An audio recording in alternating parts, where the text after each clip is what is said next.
True Hauntings is a frightfully good production.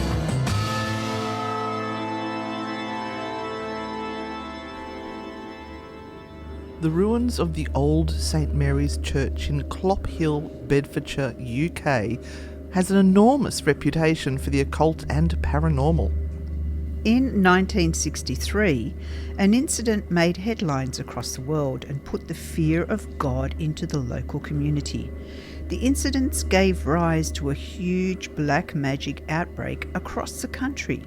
Sinister events have continued at Clophill to this day, and the constant defiling of graves has led to an unprecedented number of ghostly sightings at the lonely hilltop setting.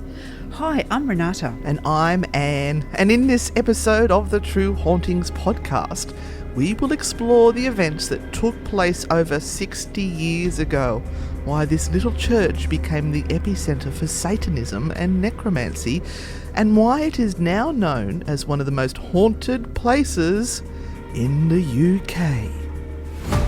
Anne and Renata have been investigating paranormal occurrences for the past 20 years.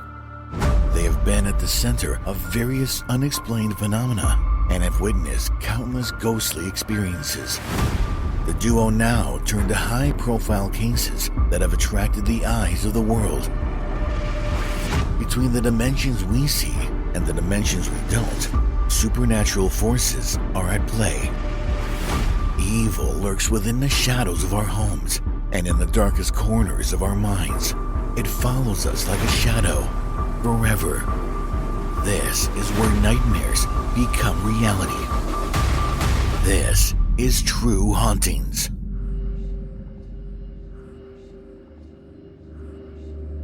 So, I'm British. I grew up in Bedford, UK during the 80s, 90s. We all grew up hearing stories at school about the church in Clophill being haunted and a place of devil worship. We obviously were infatuated, but all assumed it was just a joke to scare the kids. When we became teenagers, we learnt that the police really did surround the church on Halloween. Driving tests passed me and my cousins drove to Clophill for the first time late one winter's night. Clophill is a nothing village about 30 kilometres from our hometown in Bedford. We mainly knew Clophill for the woods and main road that surrounded it. The ruin of St Mary's Church Clophill sits atop a hill only reached by a single dirt track like something out of a movie. As you drive up the track surrounded by trees, noose hanging, making the place super creepy. I remember the butterflies in my stomach, excitement and nervous anticipation. I spent the whole time waiting for something to happen, even when I was in the car. The place was very creepy. Weird graffiti, looks Latin, written in who knows what, bones and all sorts of weird shit, and weird people scattered around the place. All the times I visited, I never had a standard experience. What I was not sure about is why the church has such significance. I tried to research it, asking my parents and grandparents, who all said they had no idea. I did find a book written by a local dude, Eric Maple, talking about satanic rites, including bird sacrifice and blood rituals. This made national headlines and was a big issue. I do find it strange that neither of my grandparents would have mentioned this if it were true. They were pretty religious, and I was definitely a full-on Marilyn Manson goth teenager. I guess they may have thought it was too encouraging to tell me about it. I also heard that body parts were found in the woods around the church, and so much more. Bedfordshire has a lot of haunted areas, but this is the weirdest by far. I haven't been to Clophill in years, and I know the local authorities had tried to stop people visiting the site as the village still uses the graveyard up on the hill. I am aware of a bad movie documentary that's been made about Clophill. I've only seen what looks like a worse, if possible, Blair Witch style movie. I have no idea how factual it is. If anyone knows more, as I can't find much about it other than on Wikipedia, it would be cool to let me know. Welcome back to the studio, Anne. Oh, thank you, Renata. How you doing, girlfriend? Oh, just super, thank you. How are you? Oh, I'm actually really good. That's great. Where did your thingy come from? My thingy? Oh, I won't bring it out in public. I might embarrass you. Oh, no. Oh, you mean the soundscape, Renata? That's it. Yeah, that was actually from Reddit, and that was Amelie, Amelie was her username, and she was reporting. I had to fix up some of the English on there, but that was her little story about growing up in that area. Well, thank you, Emily. And we are going to answer all of your questions tonight. So hopefully, we hope.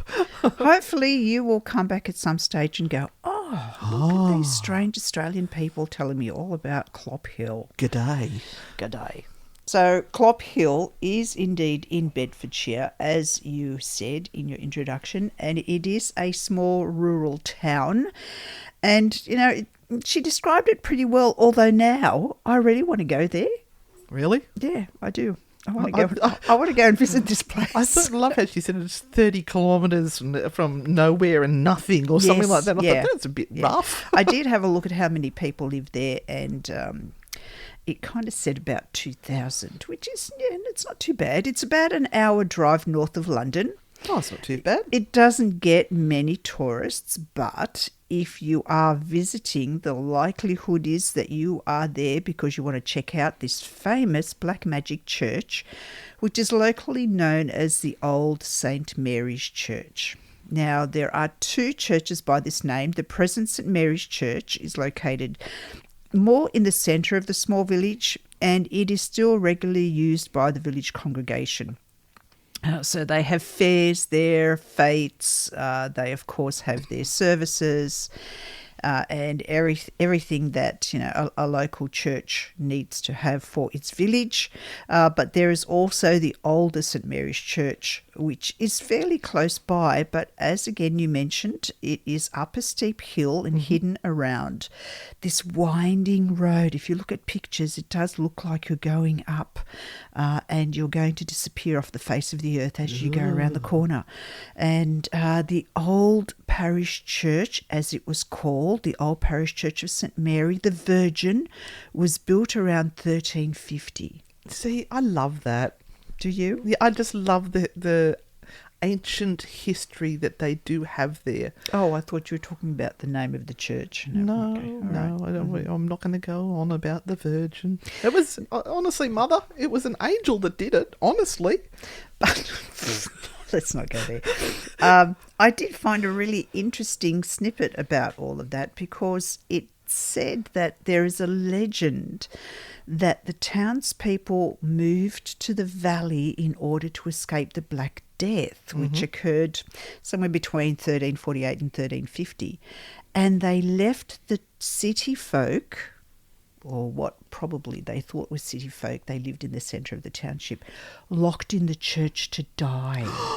Oh, that's horrible. Ooh. So maybe that's your first layer. There's a stain of horrid things. So St. Mary's is entirely made up of sandstone, and there is a tall tower that stands at the west end of the church that can give you a beautiful view of the valley if you go there. Now, the old St. Mary's Church was built way too small in the first instance, and it adequately did not serve the village. And the rector at the time had plans to expand the building, but he fell ill and he died in 1843. That's a curse. And when the new rector arrived, he decided not to expand the old building at all. Maybe Stuff that, I'm not doing that work. Yeah, maybe he thought that it was all too hard for people to climb the hill where the church stood. Or maybe he just wanted it to be in the middle of the village, which was a better location. Well, it's easier to get people to go to church if you're walking past They it. don't have to make an effort. Yes. Or too much of an effort. If you can hear the bell ring and you're walking past it and the pastor or the rector is standing out there with an evil eye as you go past and is calling you in. God is calling you. So the new church was built in about 1848, and as I mentioned, it's still the one that's being used today. Now, eventually the old church was converted to a mortuary chapel, while its graveyard remained in use. So a mortuary chapel, does that mean they held funerals there? No, it meant that they held the bodies in the coffins that were there before the burial in the cemetery. Right, so people in the could go up there graveyard. and pray to or say goodbye to them or whatever. Yeah, it was really a place for holding the bodies before the burial. It was the cool room. God. Now, in 1956, the lead from the roof was stolen, as probably everything else over the years, and that left the inside of the church quite exposed to the weather. And that's what really sort of killed off the building, when it started to really deteriorate badly. And it's sad when you think that the building stood for 600 years and you had thieves come in and do that, and that's why it got to a point of waste not, no want not, I return. suppose, is what they thought. They couldn't afford to buy the things themselves, and think that's just sitting there going to waste. That's what happened out at Morisset too, with the asylum they had out there. It was beautiful buildings, and people have just gone and taken it. Yes. Brick by brick. Mm. It's not right, people. I wasn't saying that they should go do that, but that's what they thought in their head. That's how they justified it. Mm. Now, look, there have been things written about this church and written about the history of Bedfordshire over the years, and I found a piece of information dating back to 1908 from a booklet called The History of the County of Bedford, Volume 2. Oh, that's a riveting read, that one. And it actually said the churchyard possessed the unenviable reputation of being a haunt of body snatchers, and many human bones have been dug up in the fields of Brickwall Farm. So again, another layer of weird stuff happening. Now, in 1854, the remains of the original church consisted of little more than the nave and the tower, and it was described as a poor, small church on top of a very high hill, having only a nave and a tower, and the chancel having been destroyed and the church being wholly abandoned. So this Not whole... holy as in H-O-L-Y, No, but W-H. W-H. Yes. Uh-oh. And so you kind of have, again, this thing of this little road and at the hill being something that seems to have stopped people going up to the church over the years. So a good thing and a bad thing. Yeah. In the 1960s, the church became a focus of media attention. So this is where we get to this thing that's starting to... The thing. Yeah, bringing all the ghosty stories in. And there was a reported incident of graveyard desecration, and that, of course, followed some copycat incidents. Allegedly copycat, who knows? Allegedly, yeah. Both at Clophill and across Britain. So there were suspicions of Satanism and black masses, and of course the locals would start to gossip and just make things worse. Oh, locals don't gossip, Renata. They've got, they had no TV, they had nothing, no radio, no Netflix. Oh, well, they probably had some stuff, but... They had pigeons. They had pigeons, and they had ponies that they could send messages by. Yeah. Yeah, so they wouldn't gossip. They had plenty of things to do. Yeah. But, I mean, we're going into the 1960s here. Mm-hmm. So, yes, newspapers and newspaper articles were the big thing. Now, on the 16th of March 1963... in a street in Clophill, there was a local couple who saw two young boys riding their bikes from Luton, which wasn't too far, but it took about an hour, so it was about 12 miles. So these two young boys, Calvin Smith, who was 12, and Duncan Stein, who were 13, got new bikes and they decided to explore around the area. They went for a long ride out of Luton into Clophill. And when they got there, they had a bit of a look around and they sort of wanted to find a interesting spot to stop and have lunch. I think we've had the first weird thing that happened there, Renata. What? 12 and 13-year-olds were excited to get a new bike as a present. Oh, this is the 1960s, remember? Know, right. You imagine giving a 13-year-old today, here's a new bike for your birthday. Take it back. I want a new phone. Sorry, I've interrupted your flow. Well, they decided to explore the old ruined church on the hill. So they went up through the churchyard. They climbed over a barbed wire fence and they stepped into the church and had a bit of a look around, and they discovered a circle of bones in the centre of the church. And not only that, but there was a skull stuck on the end of an iron spike in the centre of the circle of bones. Ooh. Now, also around the bones, there were some feathers that were laid out in a lovely design and what looked like blood spatter all over the design. It could have just been a designer artist coming through, sort of getting some creativity, and it might have been red paint. A lot of assumptions made there. Go on. It could have. Now, as two young boys, 12 and 13, they would have thought that this was pretty cool. Mm-hmm.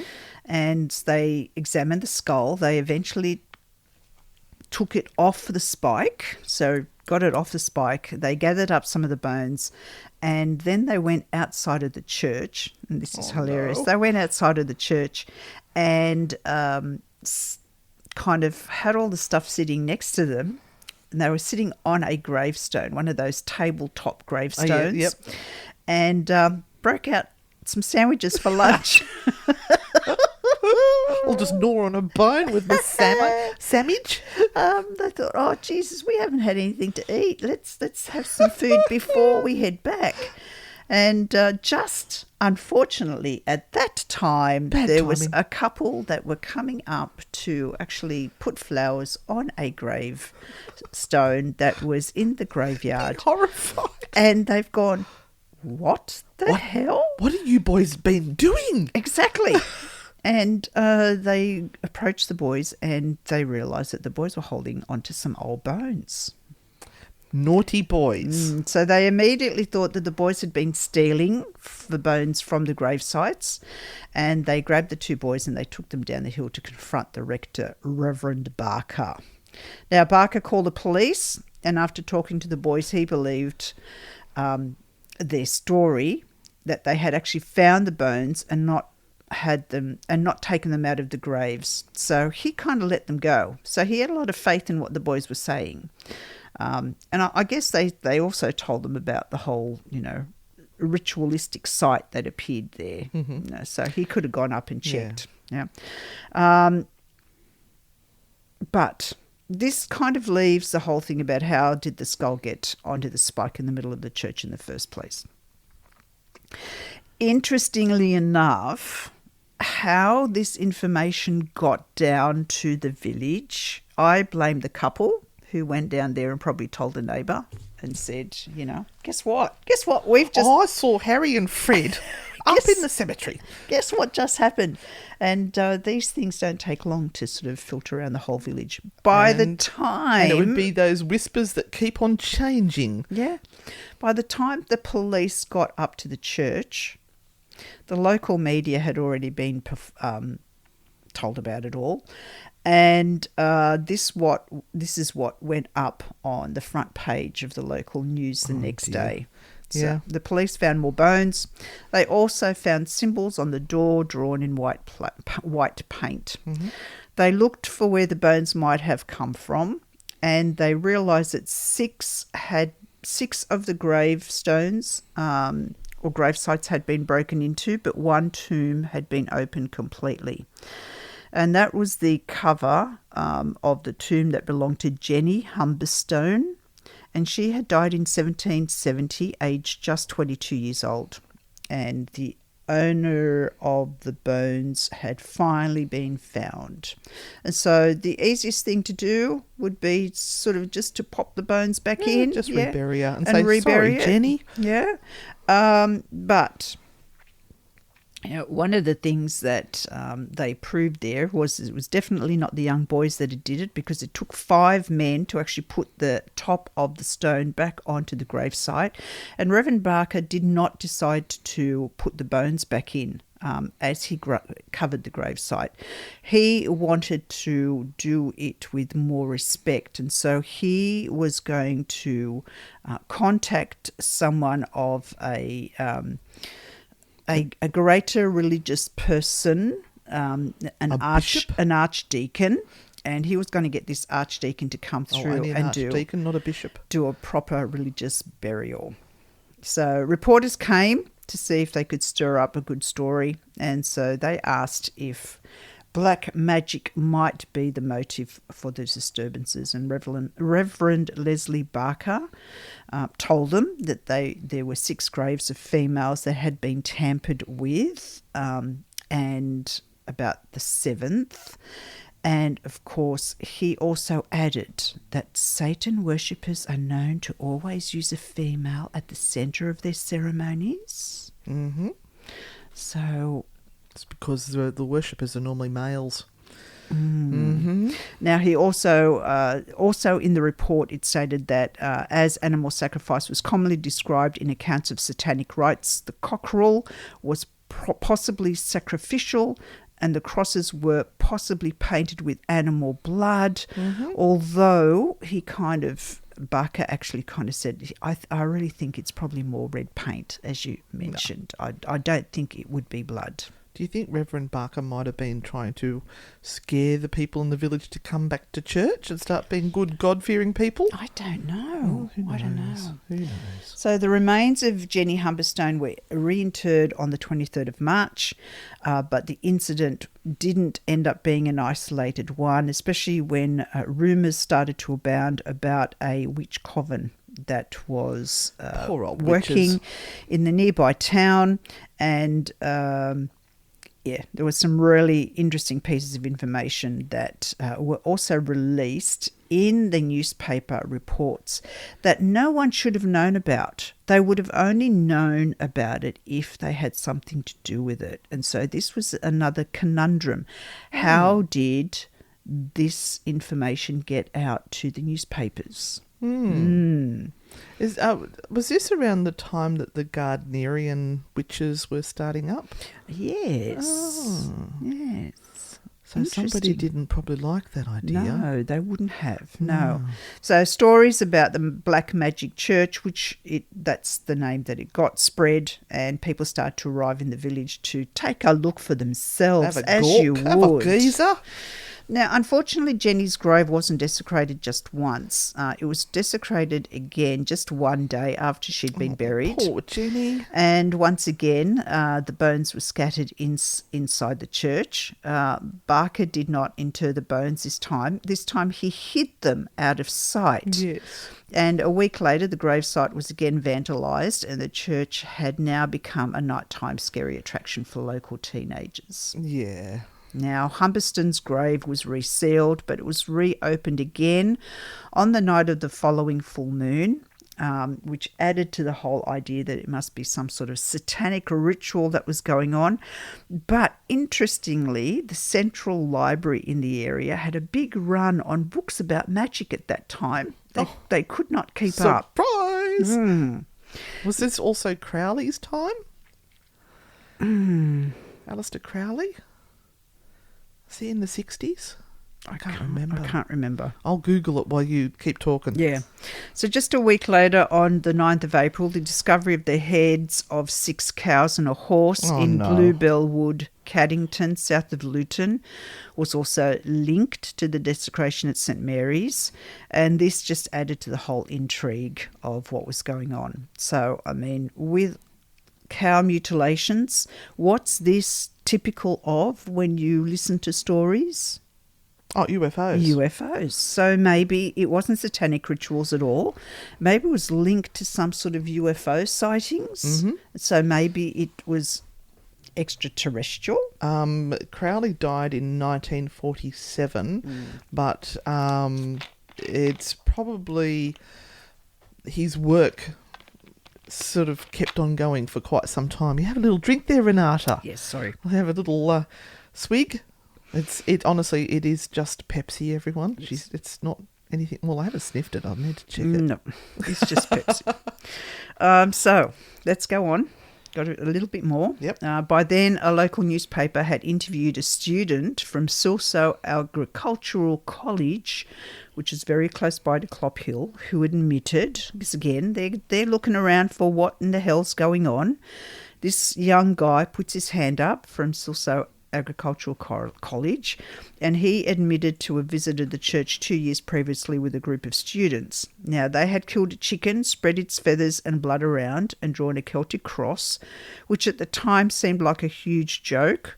But as this story blew out of proportion, it didn't seem funny at that point in time. Oop, banana. But, you know, it gets to a point when people put their hands up and say, well, I did this. The story has just gotten too big. Too late. It's escaped. Yeah, and people kind of go, they just literally slip over that bit as if nothing had ever been said or they didn't hear anything, and they go back to what the big drama is. Mm-hmm. They want to keep that cycle going. So, despite all of these stories about St Mary's and about Clophill, in general, the whole story about the Black Magic Church still continued. Now, there was also a spate of weird break-ins at other local churches for the next few months, and churches started to lock their doors at night.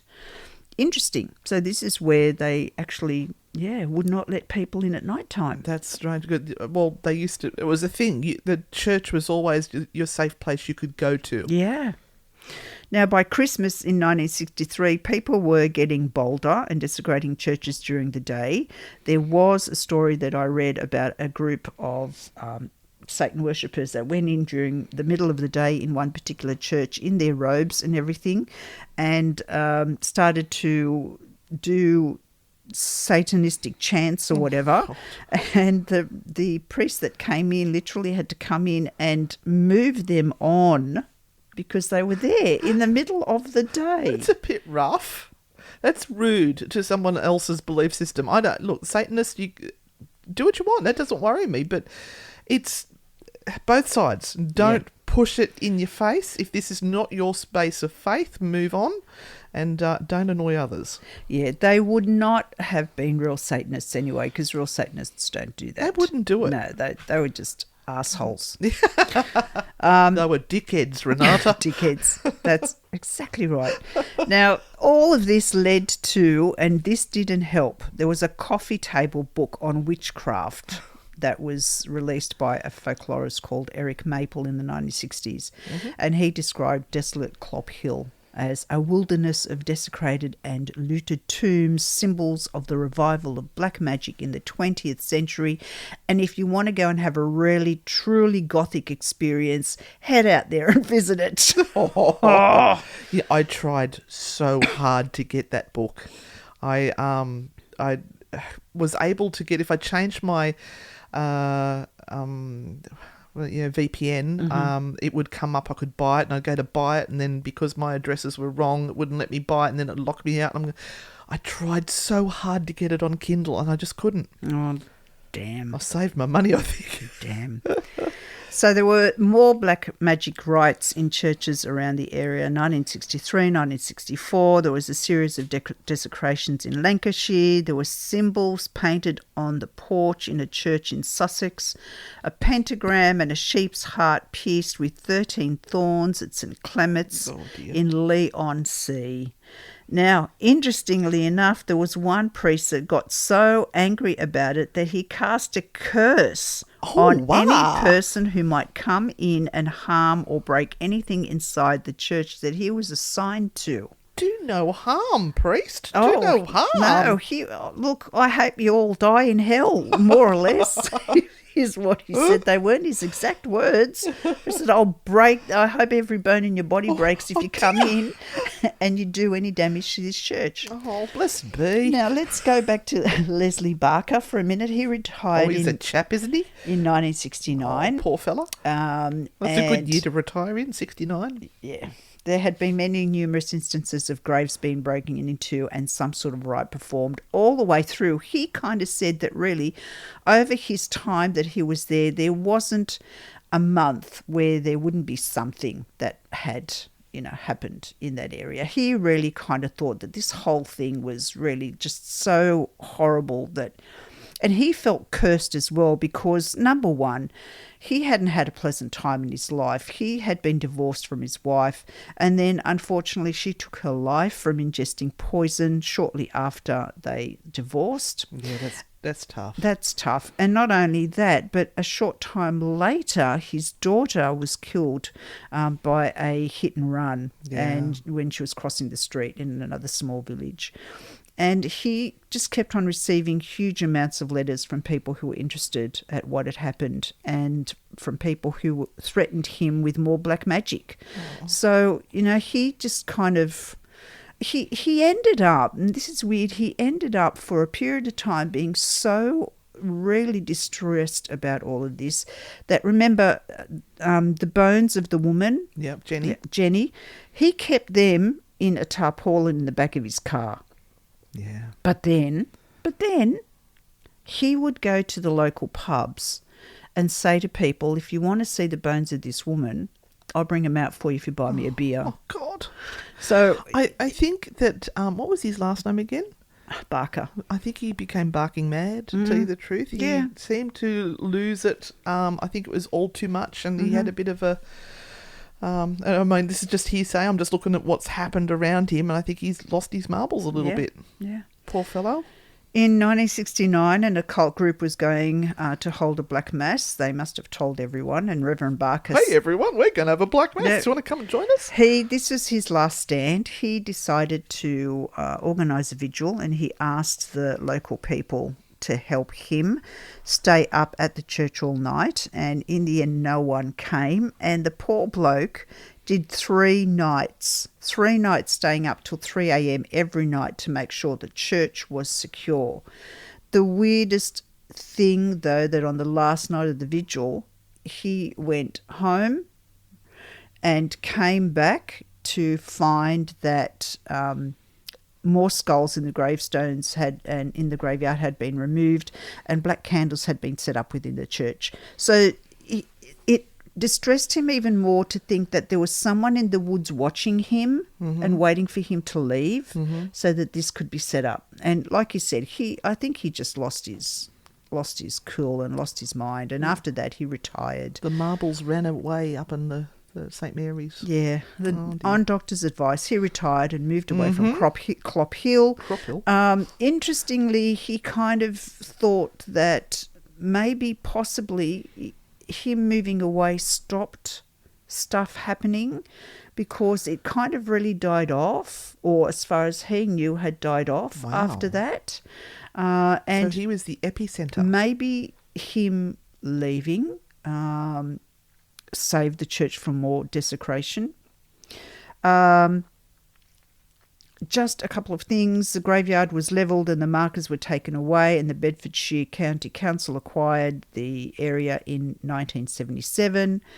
But if you think being decommissioned was going to dampen old St Mary's dark spirit, you'd be wrong, because now it is the place for extreme paranormal activity, and all of the ghost hunters are hitting it. Yay! Yeah, they're up there going for their lives. And the film that you mentioned is a 2013 film called The Paranormal Diaries, Clophill. Yes, and that's what the book is called that was written by that person. And that's me.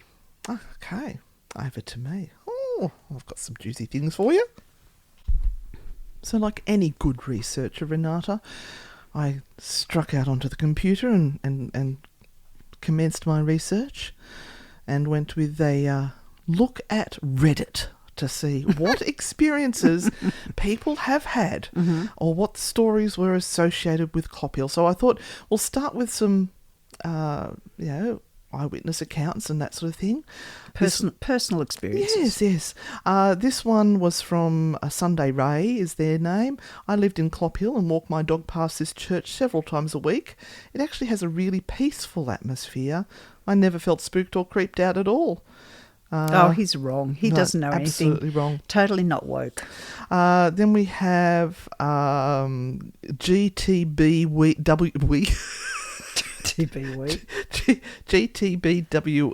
I can't make out anything of what that might be. I've been here a few times and some weird shit was experienced. There's a legend and a half there. Someone said, oh really, what happened? And it does have a really strange atmosphere around it. So GTBWEN replied, me and a mate That's always a bad way to start the story. Went there as we were bored. It was only about a 20-minute drive away. Took a couple of stoner friends with us. I feel this is reliable. This is gold. Come on, let me have They it. were around 100 metres from us in the car rolling up. Me and another friend proceeded to go through the small wooded area to the south side of the building, I think. We heard a loud noise, like a brick or something heavy being thrown through the bushes next to us. I'm talking about 5 foot from me. It wasn't just an animal moving, something suddenly slammed. I wasn't too scared, because I just assumed it was either my mate who was just behind me or one of the guys in the car messing around, aka dickheads. When I saw my friend's face, bearing in mind he's a big guy, oh, hello, and how scared he was, we just ran. When we got back to the car, the other guys were in the same position. We left them, and apparently we were totally white. Kind of freaked me out more knowing it couldn't have been them. Still gives me chills to this day. And Nothing to do with the weed they were smoking. No. Absolutely. This one was from 7 years ago, and more_Velo, Satanic Church, Bedfordshire. I watched a documentary on it once. Don't think it's up anymore, but it said about how Satanists used to sacrifice virgin women up there.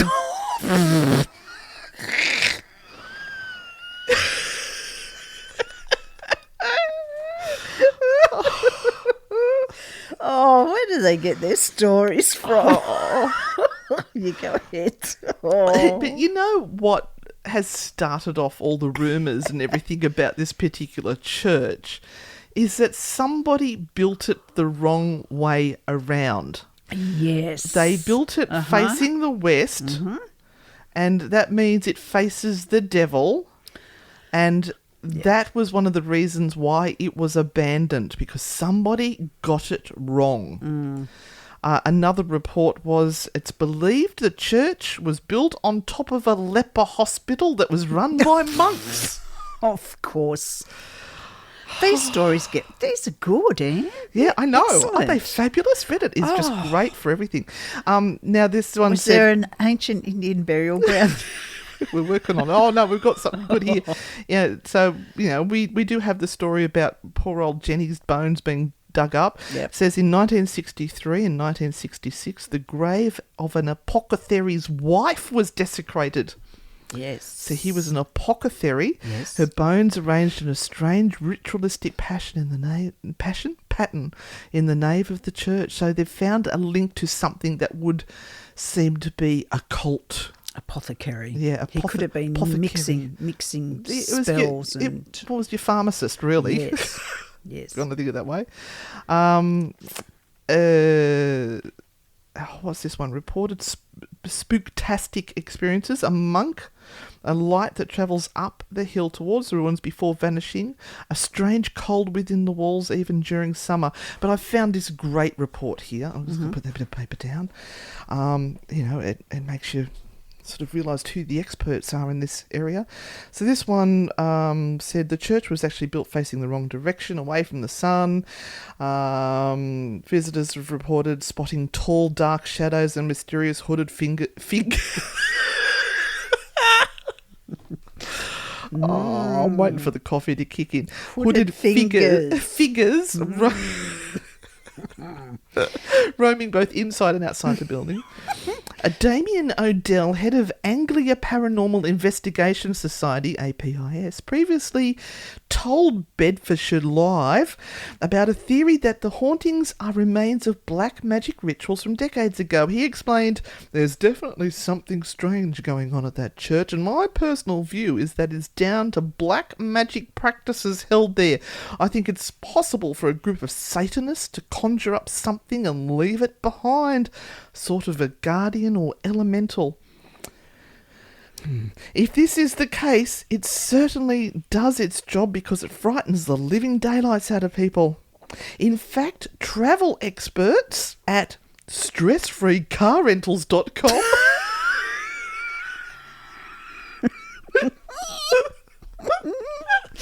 right. have determined it to be one of the creepiest places in the UK. Awesome. The team from stressfreecarrentals.com said it's a long history of hauntings, dark magic, satanic rituals, built on top of an ancient leper colony. Where there's suffering people, as well as those suffering from the plague who were left to die. Now, we did get that little bit of information. Yes, that's a legend. Yes. Yes. And, of course, the attacking of the graves and desecration and witchcraft. Oh, they got everything in there. But then my next level of research... Getting more intense? Oh, yes. Okay. You know where we go to after that, don't you? I don't know. I think you've ticked all the boxes. I have no idea. We've covered virgins. We've missed the main one. We've covered virgins. ChatGPT. A leprechaun. Oh, no. A leper colony.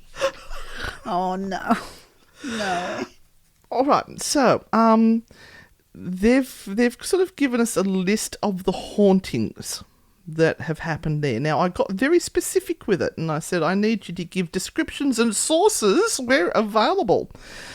So it does mention the grave desecration rituals of 1963, widely reported in the media at the time, local newspapers, paranormal researchers, enthusiasts, and of course they all started documenting the hauntings based on that. Yes. That was pretty good. Mm-hmm. I'll give it that. It said its sources were historical articles and local folklore discussions. Mm-hmm. Midsummer's Eve apparitions in 1969. Oh, there was a bang. Did we all hear the bang? It's very exciting. It's probably my husband. Or a dog outside the door. Witnesses reported seeing ghostly figures in robes and hearing eerie chanting during a ritualistic gathering. This was reported by local residents and covered in the press, and again, paranormal investigators pick it up. And the source for that was news reports and paranormal documentation. Halloween gunshots and rituals in 1975. This is the only one I found on gunshots. Mm-hmm. Sites of a black mass ritual were reported, intensifying the church's eerie legends. It was called into the local police, and it was noted in police reports, and then later covered in books on the haunted location. Right. Mm-hmm. We have reports of shadowy figures and hooded monks, particularly at night. Various witnesses over the years. Personal accounts is the source. So personal accounts. See why I want to go. See why I want to go here. Oh, see why I want to go here. Yeah, because it's just everyone's hearsay. Yeah. And there's the curse of the westward facing church. We've done that, and we've talked about the lights and the cold spots and all that sort of thing. But a lot of it seems to come down to personal blogs, documentaries, and I'm going to use that word very loosely. Mm-hmm. Local accounts and all that sort of stuff. So that was ChatGPT. Then I found this awesome podcast thing on YouTube, and I've just got to find. I think I just threw the piece of paper that had that bit of information on it. It's called Cursed. Yes. By Reverend Peter, and then it had Frightful. And he actually goes through, it's a two-parter, and he does a really good summary of the things that have happened there. And I, of course, am picking it up from where you left it, and the first thing he talked about was that there were actually some alleged hauntings and things that happened before this 1960 stuff. 1950. The local vicar decided to put out a rumour to deter trespassers and vandals because maybe this was because his church was facing the wrong way, but he was putting out this thing about, it's cursed, or there's ghosts up there, don't go up there. Mm-hmm. Is it him that started off this whole law about the place being haunted and drew in the people to go there? Wow. So this would have been the erector before Barker. Yeah, 1950. Yep. Mm-hmm. And he died mysteriously, remember? Oh, did he? Yes, he did. Oh, the curse. 1963, apparently there was a TV crew from a show called This Week that went up there, and they were doing the Clophill Black Mass report, and they Now, there's some inconsistencies with the stories here. They went to Jenny's grave and they climbed into it to stand amongst her bones to do the report. No. And the reporter fainted twice. They had their camera gear that was malfunctioning. They felt like there was somebody watching them. There was definitely a sense of evil, a presence there. Eric Maple was the reporter. He said he felt absolute evil and would never set foot in the place again, but apparently he did. But, I did some research on that, trying to find out about that story and about that reporter. I can't find anything. And you would think if they did a story on it and that sort of thing was happening, that it would be well reported. Also, weren't Jenny's bones elsewhere? Yes. Not in the first instance. 1963. Yeah, in the first instance when her bones were reburied, or it depends on when they went. Yeah.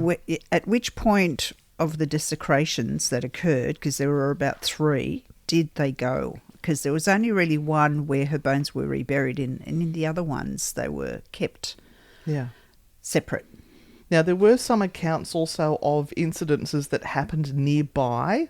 This was a road that ran parallel to the church, and there was somebody driving along, this is in 1969, delivering papers apparently, and they saw a small light coming towards them, and they thought, oh yes, probably a cyclist or, somebody going for an early morning run. And as the light got closer, they realised it was actually a man on horseback carrying a lantern. They thought, don't want to upset the horse and freak them out. So they've pulled over to the side of the road, turned their lights off. Very lovely people to do that, may I add. And they didn't want to spook the horse. But the horse and the man came straight towards them. They had like a hooded something on, carrying a lantern. They said it could have been a monk. But the horse and rider ran straight through them. Oh. Now, they freaked out a bit. As you would. They bolted. They didn't tell anyone because they thought, who's going to believe them anyway? A year later, one of their neighbours saw the same apparition. So they've obviously got together and talked about it. And there was somebody who said, hang on, I've got an old lantern. Does it look like this? And they've held up the lantern and they went, yes, that's the lantern. Apparently it was a 200-year-old lantern, same era as when Jenny died. Do you like that link? Yes. Oh. We go back to when you were talking about the newspaper article and the TV crew. TV crew and Eric Maple. Yeah. I mentioned him in my part, and this is where we said that he did a coffee table book. Naughty, hello. Naughty Eric. Hello. Yes. What a lot of bullshit. Oh, Renata, can we at least get to the end of it, please? Oh. I've got so much more riveting evidence to go through here. Go ahead. No, I haven't even got to Janet and Colin yet. No, but he freaking did this and went into, if he did, into somebody's grave just to get photos for his freaking book. Anyway, speaking of photos. Yeah, go ahead. In January 1972, Janet and Colin, there's a story. They went to take some photos. It's actually apparently a beautiful place to take photographs, and it's quite often you have people going there to do that. Now, when they went, they felt there was an overwhelming presence there. They felt like someone was watching them. They left and developed their film, because that was back in the days when you had to develop it. Renata knows all about that. I do. And on one of their photos, just one, there was a strange mark that was inexplicable. That's it. Oh, okay. That's riveting, isn't it? Can you get strange marks on films when you're developing them or taking photos? It shouldn't be. It's quite rare for the film itself to be damaged in some way, but also depends on who is doing it. There was obviously a time when you were doing it by hand, so you had to actually load the film into a canister and do all the developing and everything. So there could be, human interaction with that would leave some sort of a dark stain or spot, but it's rare. Okay. Then we go on to Tony and Georgina, Still in 1972. Tony and Georgina. Taking photos. Nothing happened. Oh. They developed the film and found a photo of someone standing with their head bowed through the window in Victorian clothes. Would possibly be a vicar. When you look at the photo, I have to try and remember to find that photo. It's very obviously the trees and the shadows through the window on the other side. No. It is not a ghost, but everyone's called it Sophie's ghost. Sophie's ghost, and she's rumoured to haunt there. Then we have UK Delay. Do you know who UK Delay was? No. A punk band, and they were doing a photo shoot there in 1975, and something terrifying happened to them. I'm not quite sure what, but it was terrifying, allegedly. They jumped in their car and took off, and then they slammed on the brakes before getting back into town because ahead of them was a white horse. Just trotting down the road, they went, "What's that?" Mm-hmm. They were shocked, they were intrigued. Was there a rider with the lamp? Nope, they followed it and it disappeared around the bend, so they went looking for it around the bend. Mm-hmm. Not there. Gone. Now, interestingly, there is a pub there called The Flying Horse. Mm-hmm. After that event, the band had a run of bad luck and they blamed it on the curse of the church. Mm-hmm. Wouldn't have anything to do with their shitty music. So I don't know. I've not actually listened to their music, but, let's blame the curse of the church rather than take responsibility for your actions and bad business, boys. Yes. Then I found a different account. This is not from this podcast. Haunted Places podcast this one was from, and they've got this little story there, and it involves a horse, which I thought was interesting. Neil's mother always told him his head was in the clouds. He examined every fairy ring for a spritz. That's what it said instead of sprites. All right. It says a spritz. Yep. And searched for spirits around every turn. It wasn't hard to imagine them lurking around a town like Clophill. His favourite story was about the flying horse and an unearthly white beast that could be seen on the old church path. Neil had never seen it, but he certainly gave it every opportunity to appear. Neil didn't have many friends. Oh, poor Neil. So he tended to walk don't around be like alone Neil. a lot. Oh, poor Neil.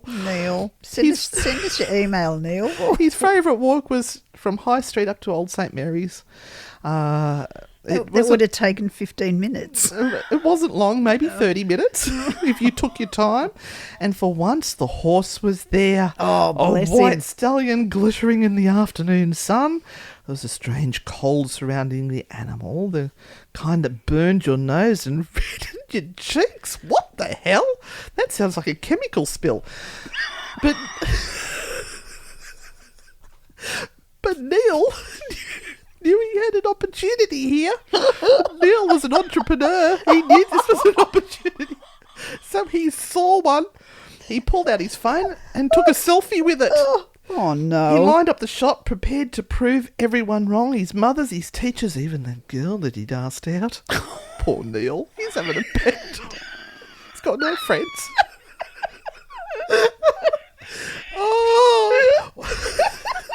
Once he hit the button, the flash fired on the camera. Sorry, the flash fired the camera, fell to the ground, frame empty. Oh, no. Oh, Neil, that was your one opportunity. Oh. He was going to get a million hits on that. Oh. But for old St. Mary's Church, looming at the top of the hill, the horse was gone. And Neil was too. I'm sad. You remember he was taking a selfie? Yeah. He wasn't in it. I know. Mm-hmm. So, let's now keep moving on. I hope you all enjoyed that little... I hope Neil's okay. That's a t-shirt there. I hope Neil's okay. He lost the love of his life because he couldn't get the selfie with the magical horse.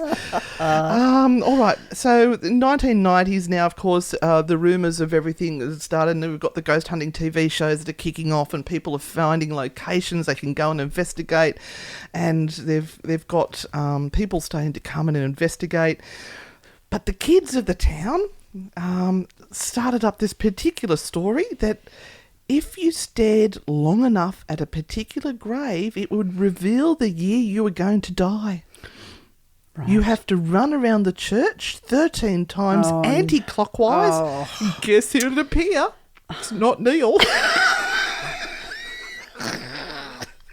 It's the devil himself. Oh, my God. Oh, they got nothing to do there. Well, the lady did say.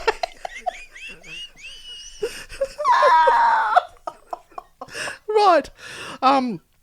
Now, of course, our investigators are up there and they've seen the apparition of a hooded monk, and apparently it actually ended up being a projection of a hooded monk. Never mind. Oh, really? Yes. Oh, no. Oh, somebody put a projector up there and was hoaxing them. Now we're going to talk about Lynette. Lynette. Yeah, go ahead. Lynette in 1996, she too was taking photos.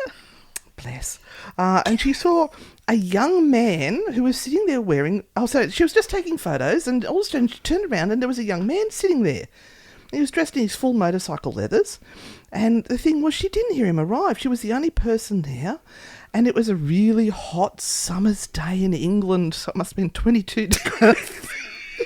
Yeah. So she was in her like singlet top and little shorts, and he was in full leathers. And I thought, wow, that must be baking to be wearing that sort of stuff now. And he talked to her and said, what you doing? She said, I'm just taking photos. I'm a photography person, and I'm putting a thing together. And he went, oh, right, it's really interesting. And she sort of noticed that his motorbike helmet was sitting in one of the windows that she had been photographing. And she thought, oh, that's going to ruin all my photos. I didn't notice that before. I bet that's been in all my photos. So she turned around to him to say, would you mind grabbing that, because I need to take photos? And he was gone. Oh, see, that's good. That's nice. I like that. So she thought, oh, hang on a second. So she's raced down the track to try and find him. No sign of him. There was no sign of a motorbike. There was no noise of a motorbike. So she thought, oh, hang on. She went back through the photos to see if the helmet was there. Mm-hmm. No helmet. Oh, see, I like that. That's good. Yeah. That's good. Now, he had in the conversation apparently said to her that some of his relatives were buried there. So that was interesting. Locals said that others have seen a mysterious rider near that church, and it's possibly a young man who crashed his bike near Clophill. Oh. Of course, I then went and did some research to try and find out about this young chap and the motorbike accident and people who had seen the motorbike accident, and no, nothing. Couldn't find anything. And I even asked ChatGPT, and it said there was no reports of motorcycle riders in that area. So I don't know what to make about that. It's a good one, though. I like that one. Yeah.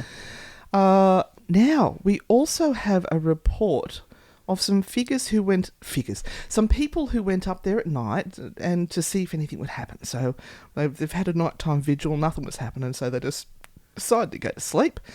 Nothing happened while they were sleeping. They woke up about 8 a.m. Nothing particular woke them up. They just woke up, which I think is actually quite late considering you're sleeping outside rough. They went home. They'd taken some photos while they were there. They developed the photos.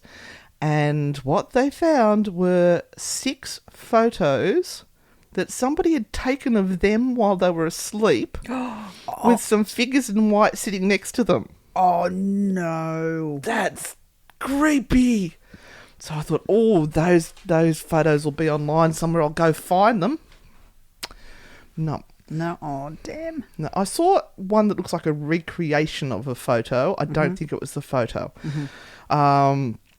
There was another story there about some young girls and guys that had gone up to the cemetery at night. I think it must have been around Halloween or something.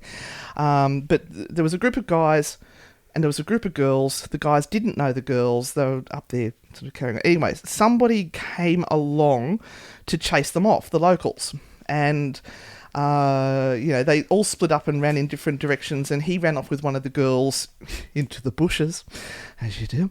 And they sat there really quietly until the people had left, and they thought they'd left anyway. The girl started to giggle. Mm-hmm. And it was a really strange, weird, creepy giggle. And she touched his hand.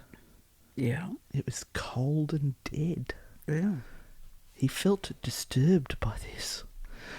Anyway, he sort of saw his friends off in the moonlight, and he thought, right, I'm going to go and head over to there because this girl's weird, and turned back to say bye. And instead of the girl, there was a white rabbit. And the girl had gone. Right. That's weird. Now, the church at the moment has been restored, so people can go and visit. You can go and take photos. They're quite happy. The locals are happy for you to go and visit during the day. When they say restored, it still doesn't have a roof. It hasn't got any of the... it's no longer a working church, or will ever be, because it's a ruin. But they don't want people going up there at night because of the shenanigans that have been going on. And they've actually got to the stage they've now alarmed it. They've got cameras up there. So in my research, I found a YouTube video. These two dickheads, that were paranormal investigators going up into it, and they're filming themselves saying, we're here at St. Mary's at Clophill and we're going to be entering the church tonight. It says here you're not allowed to enter at night and there's cameras. Look, there's the cameras up there. But we're not doing any harm. We're okay. We're just going in to investigate. And I'm thinking, you're the dickheads they're trying to keep out, mate. Yeah. Just, you're ruining it for everyone else. You're the reason why they've had to put the cameras up. Yeah. I was so annoyed. Oh, and of course, every noise was a ghost. And anyway. But what they have done, which I found very interesting, they've built eco-lodges up there. Little one-room cabins right next to it. And you can sort of see the church from there. And you can go stay there the night. Oh, Anne. I know, Renata. Oh, Anne. I know. We're going to go. We're going to go. I knew you'd love that. But he stayed there the night, and he sort of explained what happened to him. So he was given permission to go and stand in the church at midnight and just see what happened. He didn't have video footage of it or anything like that. I thought the way he delivered the stories were very respectful. There was no religious really aspects of it. He was just telling the stories. And from what I can work out, the stories had come from the Paranormal Files, the book about Clophill. Right. Which is the documentary. The documentary. I don't think it's a documentary. No. Anyway, he said that nothing much happened. He just felt like he was being watched. Probably the cameras. He heard footsteps circling. He went back to bed, and while he was in bed, he heard footsteps circling his lodge. The footsteps stopped. He went to the window to have a look, and there was nothing there. Now, the next morning, he got up, and each little lodge has a sign on it to indicate, this is Lodge 1 or Lodge 2 or Lodge 3. And his lodge sign had become unscrewed and was dangling down. Was it a ghost? He doesn't know. But I thought that was very interesting. Yes. At least. I'm just going to finish off with one more little story, which comes from the very reputable dailymail.co.uk. Oh, everything. So apparently there were some ghostbusters that went up to the church.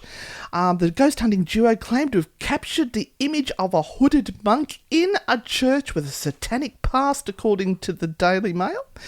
Paranormal investigator Dean Johnson, 48, visited the abandoned church with partner Charlie last week after reading about it on specialist websites. I bet that was that car.com website. So anyway, they took some photos. We hadn't even had a chance to set up our 3 cameras with their tripods. They're showing off. Nice. When Charlie looked back at his camera footage, there appeared to be a black hooded monk walking across an archway. Nice. They rushed back to the church and there was no one there. The tower was locked, so whatever it was heading to a dead end. Now, Renata, have you seen this photo? No. Please, let me show you. All right, here we go. I just have to quickly get it up so you can have a look, Renata. Now, you are an expert in this field, so I'm just going to zoom in. You can see they've got a red circle around it, so that makes it legit. Mm-hmm. So you can see the black figure that's there. Let me zoom in. So it's a coloured photo. We have We'll put it up in the True Hauntings fan group. Yeah, we have a pathway leading into... Oh. Yep. What is it? It's nothing. It's a tunnel. You can see the archway, the top of the archway that is leading down to a darker space inside the church, but there is nothing there at all. They've run up to check there wasn't a monk there, and there wasn't because there wasn't. No. Yeah, it's a bit sad. You do have to... I mean, we don't know. We don't know this site. We'd have to go and check ourselves to see. But to me, that looks like the entrance to an underground passage. Yeah. Or not underground, but just at a lower level. Yeah. And it's just the brickwork is forming the shape. Anyway, we'll pop it up onto We do suggest that you enlarge it so that you can see. Zoom in. At a distance, it looks like there is a darkness that is there. But yeah. A simple zoom in. Yeah, it would have told you that. Anyway, we've gone a bit over time. We need to wrap up. Renata, is this a true haunting? Oh, probably not. Probably not. I feel sad for the place. I do too. I'd love to go and see it because I do love to take photographs of places like that. Well, we always need to go and check. We need to go and check that photo just because we might be saying rotten things about these lovely investigators with their 3 cameras and 3 tripods. Hey, 3 cameras and 3 tripods cost a lot of money. I know, especially off Temu.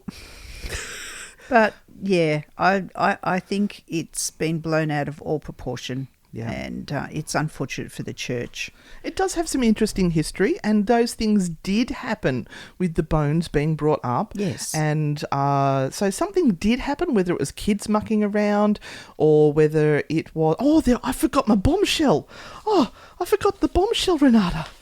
In my research, stumbled across another little aspect here. Oh, I've got to find my notes. For a moment, I thought my bit of paper had disappeared magically.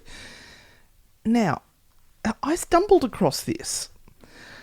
Apparently, there was in the area someone who was known as the A6 murderer, who was a British criminal, was one of the final 8 people in the UK to be executed. There were many people who thought he was not guilty, but many people do. His name was James Hanratty, and he murdered... we've got this here. He was hanged at Bedford Jail on the 4th of April 1962 after being convicted of the murder of scientist Michael Gregston, aged 36, who was shot dead in a car at Deadman's Hill near Clophill. Now, people get these 2 locations muddled up. They think that Clophill is Deadman's Hill, but it's 2 different places. Poor Gregstein's girlfriend had horrible things done to her. I'm not going to say what it is, but you can imagine what it is, ladies, and then was shot 5 times and left paralysed. Yeah. Now... when was the graves desecrated? 1963. Because I thought maybe there was a link that if this type of character may have done some satanic rites or things like that elsewhere, and then people may have copied them. But there is no actual reference to that. But I did, after I sort of made that link, I did find other people who had suggested there was a link between what happened at St. Mary's and that particular character, but it can't have happened because he was executed. Yeah, and it was because it happened close to Clophill, and because he drove around for a couple of hours before he did it. I mean, how terrorising it must have been for that couple to have gone through that. I read that story. I decided not to tack it into what we were doing because I personally felt that it had nothing to do with it. Yeah. I can see how people can put it together. Yeah. Because it would have put a stain on that whole area with regards to there's enough like of a stain on there already. Yeah. The poor people. I wish the ghost hunters would leave them alone, but these ghost hunters are going to go there and take photos during the daytime. We will not go in there without permission at night, because that's the right thing to do. Anyway, that's the end of this episode of the True Hauntings podcast. I don't think it's haunted either, but it certainly had enough layers of yuck put on it by the mundane muggles, and we'll be back next week with another episode. In the meantime, please share the podcast around. If you want to buy us a cup of coffee, we won't say no. Be a grand poobah on our Patreon. Please be a grand we'll poobah. Have all those links down the bottom. You get all the inside goss there. And we'll be seeing you on the dark side. Yeah, back soon. And stay spooky. And don't be a dickhead. Poor Neil. Bye. Bye. Thank you for listening to this episode of True Hauntings. If you like the show, give us a 5-star rating and leave a review. Subscribe on Apple Podcasts, Spotify, or wherever you're listening right now. For more on Anne and Renata, follow @Anne and Renata on Facebook, Instagram, TikTok, and YouTube, or visit their website www.anneandrenata.com.